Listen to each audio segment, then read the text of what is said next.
Hello everyone, I am Dr. Monica Singh and this is the part second of peptic ulcer. इस lecture के अंदर हम discuss करेंगे gastric ulcer and duodenal ulcer के अंदर difference देखेंगे हम इस लेक्चर में. Okay, so let's start. So first of all is incidence. Incidence के अंदर जैसे हमने पहले भी डिस्कस कर चुके हैं लास्ट लेक्चर के अंदर कि ड्यूडिनल अल्सर्स जो होते हैं वो मोर कॉमनली देखने को मिलते हैं as compare to gastric ulcer. So मैंने ये यहाँ पे मेंशन किया है that duodenal ulcer is more common and gastric ulcer is less common than duodenal ulcer. Duodenal ulcer के कंपैरिजन में ये लेस कॉमन है, अदरवाइज देखने को तो ये भी मिलते ही हैं. ओके, यूजुअली ड्यूडिनल अल्सर जो होते हैं वो ज़्यादा कॉमन है, इसलिए एज ग्रुप भी थोड़ा ज़्यादा लिया है. 25 to 50 ईयर्स की एज तक ये यूजुअली देखने को मिलते हैं. एंड जो गैस्ट्रिक अल्सर्स जो होते हैं ये यूजुअली बियॉन्ड 6 डिकेड मीन्स 60 साल की उम्र के बाद या उसके आसपास ये देखने को मिलते हैं. ओके, ये जो होते हैं ड्यूडिनल अल्सर की बात करें तो ये जो है more common in the first part of duodenum, और gastric ulcer is more common along the lesser curvature and pyloric antrum. जैसे कि ये हमारी ईसोफेगस है, ये स्टमक है एंड ये हमारा नीचे की तरफ क्या है, ड्यूडिनम है. ओके, सो ये स्टमक का ग्रेटर कर्वेचर है और ये जो इस साइड होता है this is the lesser curvature of stomach. ठीक है, और ये जो हमने यहाँ पे एक मार्जिन बनाई है ये जो है ये पाइलोरिक पार्ट होता है स्टमक का. जैसे कि इसमें मेंशन है कि गैस्ट्रिक अल्सर्स जो होते हैं, जो गैस्ट्रिक में जो पेट में जो अल्सर होंगे वो मोर कॉमनली देखने को मिलेंगे लेसर कर्वेचर पे, यहाँ पे, और पाइलोरिक एंट्रम वाले पार्ट में यहाँ पे. तो यहाँ पर ज़्यादातर देखने को मिलते हैं गैस्ट्रिक अल्सर्स. ठीक है, और उसी तरीके से अगर ड्यूडिनल अल्सर की बात करते हैं तो duodenal ulcer is the first part of duodenum. This is the first part of duodenum, duodenum का फर्स्ट पार्ट है. फिर आगे ये इस तरीके से और आगे होगा. So this is the first part of duodenum. First part of duodenum में मोस्ट कॉमनली देखने को मिलते हैं ड्यूडिनल अल्सर्स. ठीक है, फिर हम बात करते हैं कि कॉम्प्लिकेशंस के बारे में. तो कॉम्प्लिकेशन में जैसे कि हम पहले भी डिस्कस कर चुके हैं कि परफोरेशंस तो दोनों में देखने को मिल सकते हैं. ठीक है, परफोरेशंस की वजह से पेरिटोनाइटिस वगैरह ये चीज़ हमने डिस्कस की थी. ये परफोरेशन तो दोनों में देखने को मिलेंगे. उसके साथ जो है गैस्ट्रिक अल्सर्स में haemorrhages and at times obstruction. Haemorrhages भी देखने को मिलते हैं गैस्ट्रिक अल्सर्स में और आगे चल के ऑब्स्ट्रक्शंस भी देखने को मिल सकते हैं. इसमें भी हेमरेजेस कॉमनली देखने को मिलते हैं और समटाइम कभी कभार ऑब्स्ट्रक्शन देखने को मिलता है. अदरवाइज ऑब्स्ट्रक्शन इतना कॉमन इसमें नहीं होता, कभी कभार ऑब्स्ट्रक्शन देखने को मिलता है. पर एक चीज़ जो हमें याद करनी है दैट इज मैलिग्नेंसी, कि कौन से अल्सर आगे जाके कैंसरस कंडीशन में कन्वर्ट हो सकते हैं, कौन से नहीं कन्वर्ट हो सकते. हमें याद रखना है कि गैस्ट्रिक अल्सर जो होता है उसमें लेस चांसेस होते हैं, कम होते हैं, बट लेस देन 1% चांसेस होते हैं कि वो मैलिग्नेंसी में कन्वर्ट हो सकता है, मतलब वो कैंसरस फॉर्म में आ सकता है. ठीक है, बट जो ड्यूडिनल अल्सर जो होते हैं वो कभी भी नेवर कभी भी मैलिग्नेंसी में ट्रांसफॉर्म नहीं हो सकते. ठीक है, कैंसर की कंडीशन कभी भी ड्यूडिनल अल्सर में देखने को नहीं मिलती. बट गैस्ट्रिक अल्सर जो होते हैं इनके अंदर लेस देन 1% चांसेस होते हैं कि इनके अंदर कैंसरस कंडीशन देखने को मिल सकती है. ठीक है, अब हम बात करते हैं क्लिनिकल फीचर्स का.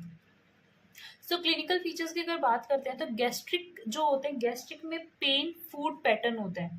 पेन फूड पैटर्न का मतलब क्या होता है, अगर मैंने खाना खाया, इंजेक्शन ऑफ फूड, जैसे ही फूड मेरे पेट में गया देन इंक्रीज पेन. अब जैसे मुझे पता है कि जैसे मेरा स्टमक है, ठीक है, ये जैसे मेरा स्टमक है, ठीक है, अब खाना जैसे इंजेक्शन किया वैसे ही इसोफेगस से खाना कहाँ पे आएगा, स्टमक के अंदर आएगा, और स्टमक के अंदर ही अगर मेरे अल्सर हो रखे हैं तो इसके वॉल कांटेक्ट में आएगा लेसर कर्वेचर के और हमें पेन फील होगा. ये तो बहुत कॉमन बात हो गई कि गैस्ट्रिक अल्सर के अंदर पेन फूड पैटर्न होता है और इंजेक्शन ऑफ जैसे ही फूड का इंजेक्शन होगा वैसे ही पेन इंक्रीज होगा. दूसरा ड्यूडिनल अल्सर में दे रखा है कि पेन फूड रिलीफ पैटर्न होता है, मतलब injection of food relieves pen.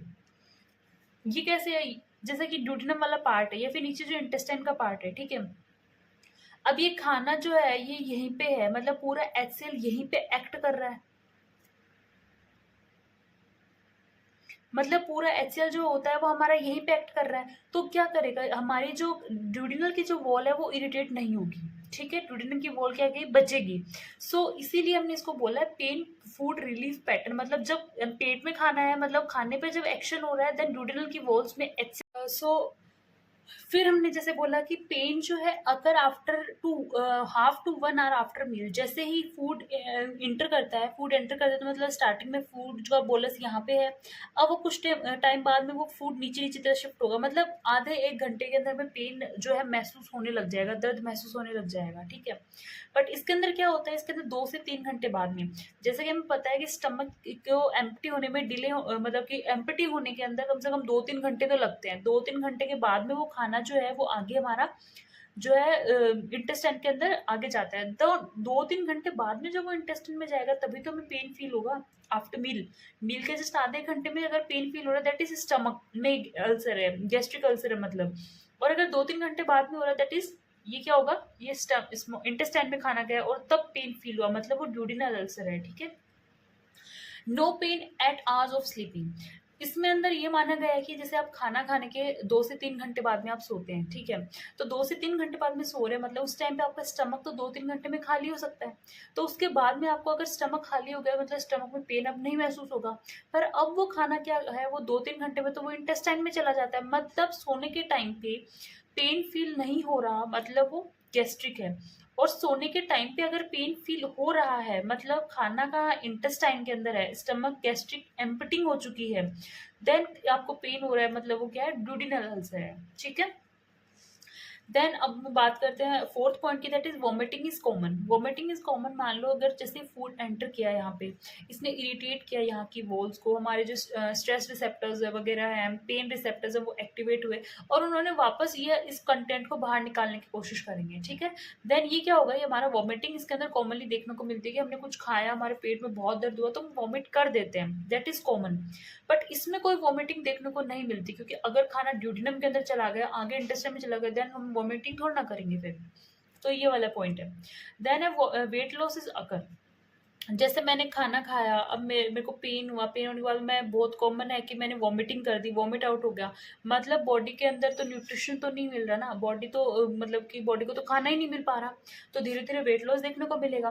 But इसमें ऐसा कुछ नहीं है, क्योंकि इसमें स्टमक से तो आगे खाना चला गया और इंटेस्टाइन में गया, चाहे वो दर्द हो कुछ भी हो, बट मैं से वापस वॉमिट आउट तो नहीं करूंगी, मतलब खाना तो मेरी बॉडी में अभी तक जा रहा है, एब्जॉर्ब भी होगा आगे जाके, मतलब वेट लॉस वगैरह का तो ऐसा कोई सीन ही नहीं होगा यहाँ पे, ठीक है।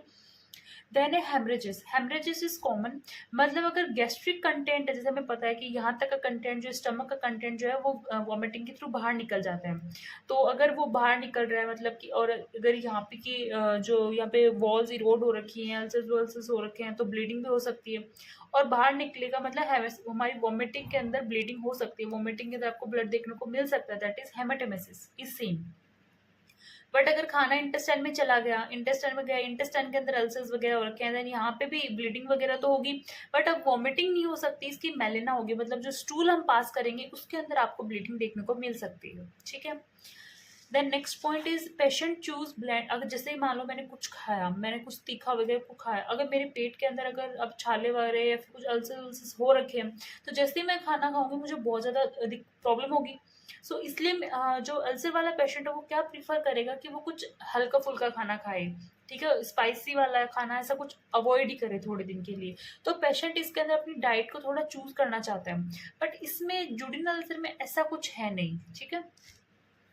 इसके अंदर क्या देखने को मिलता है, इसके अंदर normal to hyposecretion of stomach acid, stomach का जो एसिड है उसके अंदर हाइपोसिक्रेशन देखने को मिलते हैं। तो इसके अंदर अगर क्रोनिक गैस्ट्रिक इन्फ्लेमेशन अगर रहा तो causes the parietal cell to secrete, अब पेराइटल सेल अगर बहुत लंबे समय से अगर इन्फ्लेमेशन चल रहा है, देन पेराइटल सेल्स क्या करेंगे, कम एचसीएल का सिक्रेशन करती जा रही है, तो आगे जाके क्या हो सकता है, आपको हाइपोक्लोरिडिया या एक्लोरिडिया की कंडीशन देखने को मिल सकती है, मतलब या तो एचसीएल बहुत कम बनेगा या फिर एचसीएल बनना ही बंद हो जाएगा, ठीक है। सो ये जो है गैस्ट्रिक अल्सर के अंदर देखने को मिलती है, बल्कि ड्यूडिनल अल्सर के अंदर तो हाइपर सिक्रेशन देखने को मिलता है। और इसी तरीके से लास्ट है कि मोर ऑफन ये जो है ज़्यादातर लेबरिंग जो ग्रुप्स होते हैं, मजदूर वगैरह, उनके अंदर गैस्ट्रिक अल्सर ज़्यादा देखने को मिलते हैं, और ड्यूडिनल अल्सर जो होते हैं, जो बहुत ज़्यादा स्ट्रेस वगैरह लेते हैं, उन पर्सनस के अंदर ड्यूडिनल अल्सर ज़्यादा कॉमनली देखने को मिलता है। Okay, thank you.